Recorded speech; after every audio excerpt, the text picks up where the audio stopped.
let's watch the part 2 of which lesson, which story? Princess September. I have an interesting video on that. So please watch and enjoy. The bird suspected nothing, and he was so surprised when she carried him over to the cage, popped him in, and shut the door on him, that for a moment he could think of nothing to say. But in a moment or two he hopped up to the ivory perch and said, "What is the joke?" "There is no joke," said September, "but some of Mama's cats are prowling about tonight, and I think you're much safer in there." "Well, just for this once I don't mind," said the little bird, "so long as you let me out in the morning." He ate a very good supper and then began to sing, but in the middle of his song he stopped. "I don't know what is the matter with me," he said, "but I don't feel like singing tonight." "Very well," said September. "Go to sleep instead." So he put his head under his wing, and in a minute he was fast asleep. September went to sleep too. But when the dawn broke, she was awakened by the little bird calling her at the top of his voice. "Wake up, wake up," he said. "Open the door of this cage and let me out. I want to have a good fly while the dew is still on the ground." "You are much better off where you are," said September. "Let me out, let me out," said the little bird, and he tried to slip through the bars of the cage, but of course couldn't. And he beat against the door, but of course he couldn't open it. Then the 8 princesses came in and looked at him. They told September she was very wise to take their advice. They said he would soon get used to the cage and in a few days would quite forget he had ever been free. The little bird said nothing at all while they were there, but as soon as they were gone, he began to cry again. "Let me out, let me out." "Don't be such an old silly," said September. "I've put you in the cage because I'm so fond of you. I know what's good for you, much better than you do yourself. Sing me a little song and I'll give you a piece of sugar." But the little bird stood in the corner of his cage, looking out at the blue sky, and never sang a note. "What's the good of sulking?" said September. "Why don't you sing and forget your troubles?"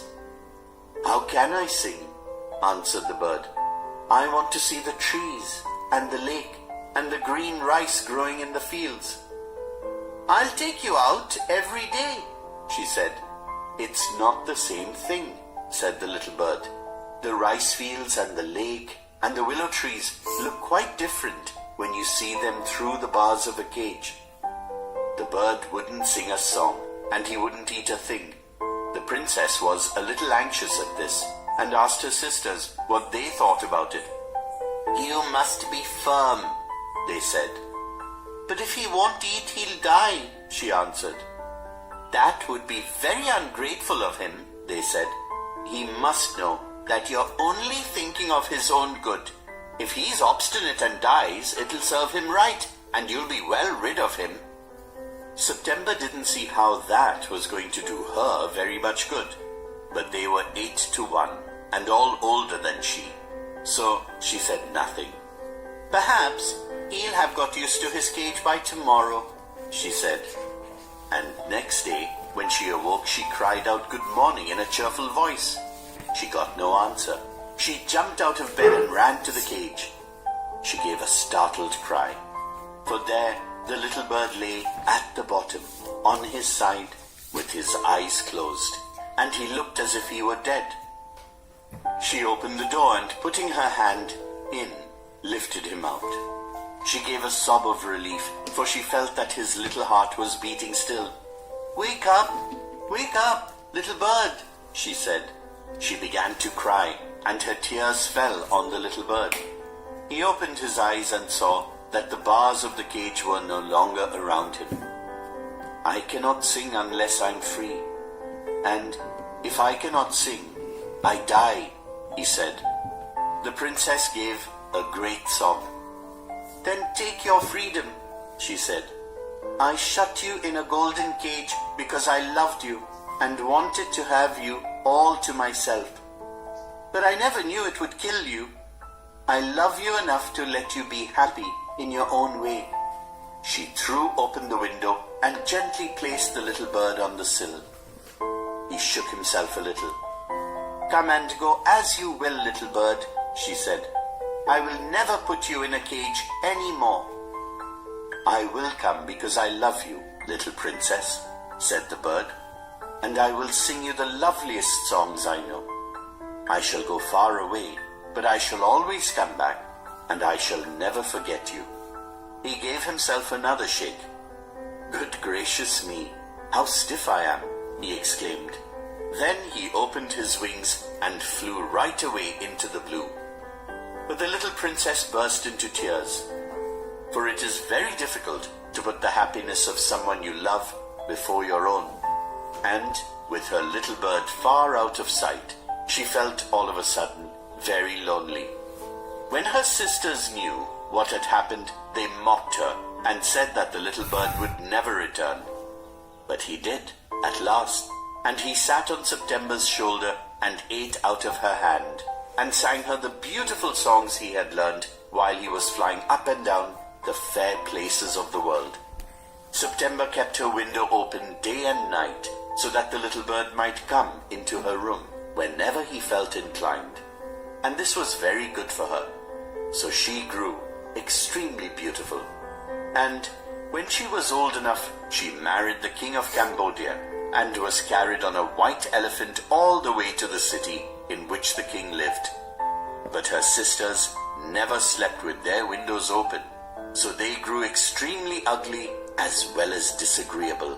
And when the time came to marry them off, they were given away to the king's counselors with a pound of tea and a Siamese cat. Somerset Maugham, slightly abridged.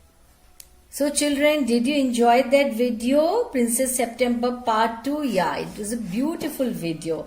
Children, this story has got so many difficult words. So what are you supposed to do? I'll tell you some of the words, but anyway you read, go through the lesson, note down all the difficult words, write down their meanings, read the story with proper understanding. Some of the difficult words for you. Snares. I'll spell it out for you. S-N-A-R-E-S. This is from Part 2. Alighted. A-L-I-G-H-T-E-D. So that is alighted. The next word, prowling. P-R-O-W-L-I-N-G. Okay, then what else? Yeah, there's one word, obstinate in the story. Then grateful. So what are you supposed to do? Look up the meanings in the dictionary, write down the meanings and try to make your own sentences. So after you complete reading Part 2, what you do, you read both the parts. First Part 1, then Part 2. So you will understand what exactly happened in the story. Yes, it was a beautiful story. See, children, see, if you are jealous, you know what will be your condition, like the sisters of Princess September. See, Princess September was happier than her sisters. Yes, she got married to a beautiful prince. But what about the sisters? No, they did not get married to a prince. They got married to counselors and they were sent off with just a pound of tea. So who was happier? Princess September. Why? She was not jealous at all. Yes, and she was so fond of birds. So never be jealous, children. That's all. Thank you.